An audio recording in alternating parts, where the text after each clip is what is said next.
नमस्ते बच्चों।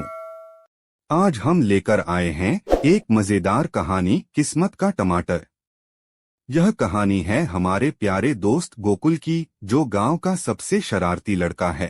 गोकुल को टमाटर इतने पसंद हैं कि उसे सब टमाटर किंग बुलाते हैं।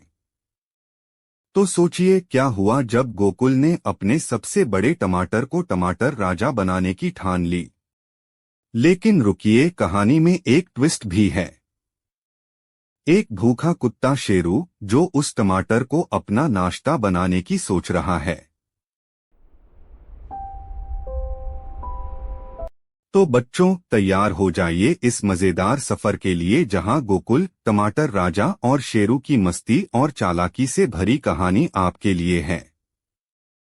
अंत तक देखिएगा, क्योंकि इसमें छुपा है एक खास संदेश भी।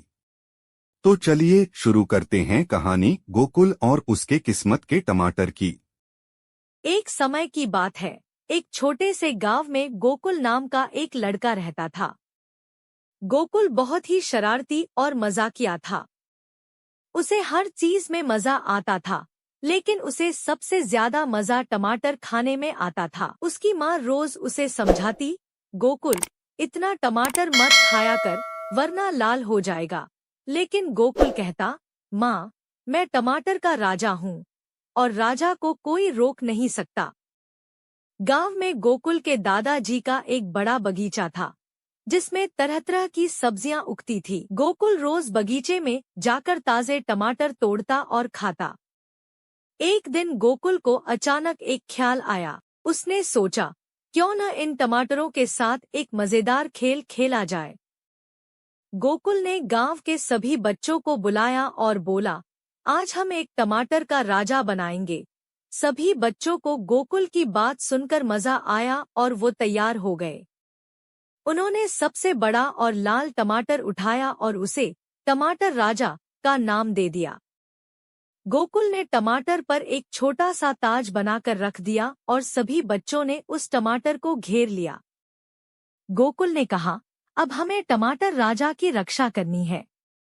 अगर किसी ने इसे छुआ तो वो हार जाएगा। सभी बच्चे हंसते हुए सहमत हो गए और खेल शुरू हो गया। हर कोई टमाटर राजा को छूने की कोशिश कर रहा था, लेकिन जो भी पास आता, बाकी बच्चे उसे रोक देते। तभी गांव का भूखा कुत्ता शेरू वहां आ पहुंचा। शेरू ने लाल टमाटर को देखा और सोचा, वाह, ये तो बढ़िया खुराक है। शेरू टमाटर राजा की ओर बढ़ा और उसे सूंघने लगा। बच्चे डर गए कि शेरू कहीं टमाटर राजा को खा न जाए। गोकुल ने जल्दी से अपनी समझदारी दिखाई और पास पड़ी एक बांसुरी उठा ली। उसने बांसुरी बजानी शुरू कर दी और शेरू हैरान होकर बांसुरी की ओर देखने लगा। गोकुल ने बांसुरी बजाते हुए शेरू को पीछे हटने का इशारा किया। शेरू कुछ समझ नहीं पाया, लेकिन बांसुरी की मधुर धुन सुनकर शांत हो गया। गोकुल ने कहा, शेरू भाई, टमाटर राजा को छोड़ दो, मैं तुम्हें एक और मजेदार खेल सिखाता हूँ। शेरू ने टमाटर को छोड़ दिया और गोकुल की बातों में आ गया। सभी बच्चे हंस पड़े और तालियां बजाने लगे। गोकुल ने शेरू को एक बॉल दी और उसे गेंद के साथ खेलने का तरीका सिखाने लगा। शेरू ने पहली बार गेंद से खेलना सीखा और अब वह भी बच्चों के साथ खुश होकर खेल रहा था। इस मजेदार दिन के बाद गोकुल और उसके दोस्तों ने हर दिन टमाटर राजा की रक्षा करने का खेल खेलना शुरू कर दिया। वे अपने टमाटर राजा को हर दिन ताज पहनाते और शेरू उनके साथ खेलता। टमाटर राजा के साथ यह खेल बच्चों की रोजमर्रा की जिंदगी का हिस्सा बन गया। सीख, कभी कभी साधारण चीजों में बहुत खुशियां और संभावनाएं छिपी होती हैं। हमें बस उन्हें पहचानने